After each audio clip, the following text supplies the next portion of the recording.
राज्यातल्या 10 महापालिका आणि 11 जिल्हा परिषदांच्या निवडणुकीसाठी होणाऱ्या मतदानाला अवघे काही तास उरलेत आणि अशा वेळी मुख्यमंत्री देवेंद्र फडणवीस यांनी निकालानंतर मंत्रिमंडळात बदलाचे स्पष्ट संकेत दिलेत। झी 24 तासचे मुख्य संपादक डॉक्टर उदय निरगुडकर यांना दिलेल्या रोखठोक मुलाखतीत मुख्यमंत्र्यांनी आपलं मत दिलखुलासपणे व्यक्त केलं।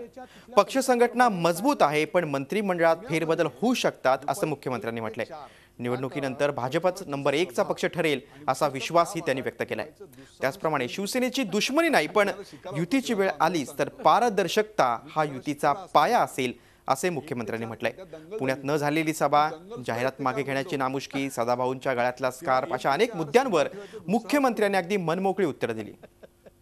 खरं म्हणजे मिसकम्युनिकेशन आणि बॅड प्लॅनिंग यालाच म्हणजे याच्यापेक्षा वेगळं काही म्हणता येत नाही। नरेंद्र मोदी सरकारने देखील खांदेपालट केलेच। तशा स्वरूपाचे खांदेपालट महानगरपालिकांच्या निवडणुकांनंतर, जिल्हा परिषदांच्या निवडणुकीच्या निकालानंतर आम्ही अपेक्षित धरलं तर काय चूक आहे? नाही, काही चूक नाही आहे, काही प्रमाणात होऊ शकतं। मी आपण नक्की सांगताय की आपण संघटनात्मक बदल तसेच मंत्रिमंडळात बदल करणार? संघटनात्मक बदल फार होतील असं मला वाटत नाही, पण मंत्रिमंडळात होऊ शकतात। आता वर्षावर या मुलाखतीला येताना वरळीहून गाडीमध्ये रेडिओ लावला होता आणि त्या रेडिओमध्ये गाणं होतं, आने वाला पल जाने वाला है, जाने वाला पल आने वाला है, हो सके तो इसमें जिंदगी बिता दो, पल ये भी जाने वाला है। काय वाटतं? त्याच्यात असंही आहे, थोड़ा सा हंसा के, थोड़ा सा रुला के, पल ये जो जाने वाला है, हे अतिशय प्रसिद्ध गाणं आहे। गुलजारने लिहिलेलं आहे, RD बर्मननी यांना संगीत दिलेलं आहे। गोलमाल पिक्चरचं हे गाणं आहे, माझं अतिशय आवडतं गाणं आहे आणि प्रत्येकाच्या जीवनामध्ये या गाण्याचा अर्थ त्याला कधी ना कधी समजत असतो आणि तोच खरा अर्थ आहे। मुंबई महानगरपालिकेत जर आपल्याला अनुकूल असा निकाल लागला आणि इतर महानगरपालिकांमध्ये जर आपल्याला अनुकूल असा निकाल लागला नाही तर दोस्तीचे हात पुन्हा एकत्र येतील? नाही, दुश्मनी झालीच नाही आहे, एक लक्षात ठेवा। दुश्मनी झाली नाही? नाही, दुश्मनी झालेली नाही, कोणाशीही झालेली नाही? नाही, कोणाशीच नाही, दुश्मनी नाही आहे।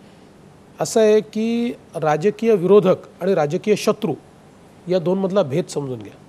आम्ही विरोधक आहोत, शत्रू नाही आहोत, त्यामुळे दुश्मनी नाही आहे, शत्रुत्व नाही आहे। मुंबई महानगरपालिकेत तुम्ही समजा 1 क्रमांकावर असाल परंतु 114 जागा तुम्हाला मिळालेल्या नाहीत आणि जर तुम्हाला दुसऱ्या कोणाकडे मदतीसाठी हात पसरावा लागला तर अर्थातच तुम्ही आता जे विधान केले त्याच्यानुसार तो तुम्हाला हात शिवसेनेकडे पसरावा लागेल। असं पसरताना शिवसेना आमच्याकडे येते का याची वाट बघत बसणार का भारतीय जनता पक्ष मोठे मनानं त्यांना सांगणार की हो आम्हाला तुमच्या मदतीची गरज आहे? नाही, मुळामध्ये मी त्याच्या पलीकडे जाऊन सांगतो, पारदर्शितेचा अजेंडा हाच त्याचा बेसिस असेल, पद हा बेसिस नसेल। या सगळ्या प्रचारामध्ये जे आरोप झाले, जी चिखलफेक झाली, त्याच्यामध्ये ज्याला आपण अर्थक्वेक झाला, भूकंप झाला की फॉल्ट लाईन म्हणतो, भूकंप भेगा ज्या पडलेल्या आहेत खालपासून वरपर्यंत जो मनभेद झालेला आहे, मतभेदाच्या पलीकडे जाऊन या पुढच्या काळामध्ये देवेंद्र फडणवीस यांच्यासारखा चतुर राजकारणी या भूकंप भेगा कशा भरून काढणार आहे? माझ्यापुरतं सांगायचं झालं तर मी अजूनही मानत नाही की मनभेद झाला आहे। आजही मतभेदच आहेत, मनभेद झालेला नाही आहे।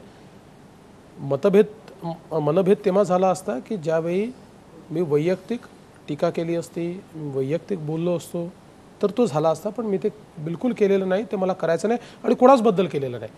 आणि मला असं वाटतं की राजकारणामध्ये भूकंप होणं, फॉल्ट लाईन तयार होणं, त्या फॉल्ट लाईन मिटणं, या सगळ्या गोष्टी वेळ, काळ, परिस्थिती हे ठरवत असते, त्यानुसारच त्या होत असतात।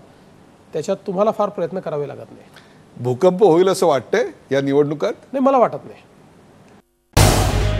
झी 24 तास रहा एक पाऊल पुढे।